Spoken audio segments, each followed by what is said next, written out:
কি দাঁত লড়ছে, এখন সারাদিনই কিছু না খেয়ে গাল ধরে বসে থাকে। আম্মু এটা স্টাইল।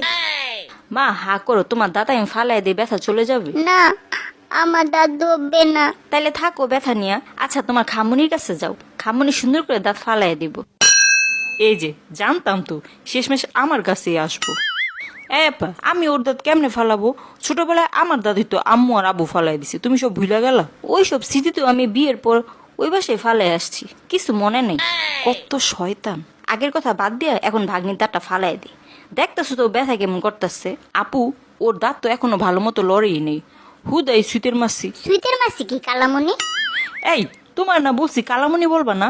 এতদিন তো ঠিকঠাকই ডাকছিলা, আজ আবার কালামণিটা কে মনে করিয়ে দিল তোমাকে? বেয়াদব পোলাপেন। বেয়াদব মানে আস্তা বেয়াদব। আমার ছেলে মেয়ে দুটো একটু আমার মতো হয় না, সব তোর মতো বান্দর মার্কা হইছে। আম্মু আমি নানু বাসায় যাব। আরে কি আবার, এই সুযোগে আমি বাসায় চলে যেতে পারো। আপু, আরাবির দাঁতের খুবই খারাপ অবস্থা, কখন কি হয় ঠিক নাই। তুমি জলদি জামা কাপড় নিয়ে ব্যাগ গুছাও। না তুমি না, আমি ওরে নিয়ে একাই বাসে যাইতে পারো, তুমি শুধু ভাড়ার টাকাটা দিও। শোনো আপু, কোনো ছিঁড়া ভাড়া নোট আমাকে দিবা না, ভালো চকচকে টাকা দিবা। পুরান টাকা নিলে আমার নিজেকে কেমন ফকিরনি ফকিরনি লাগে।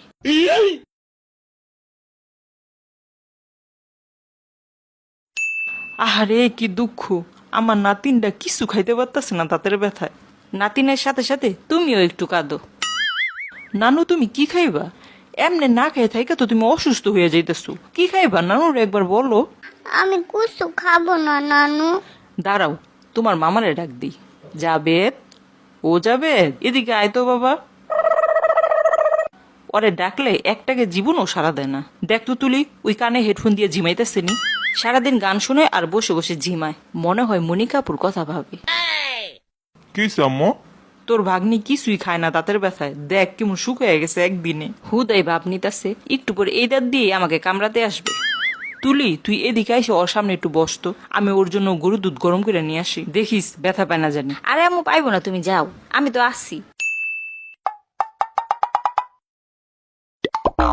কেউ নাই, ওর একটু ভয় দেখে।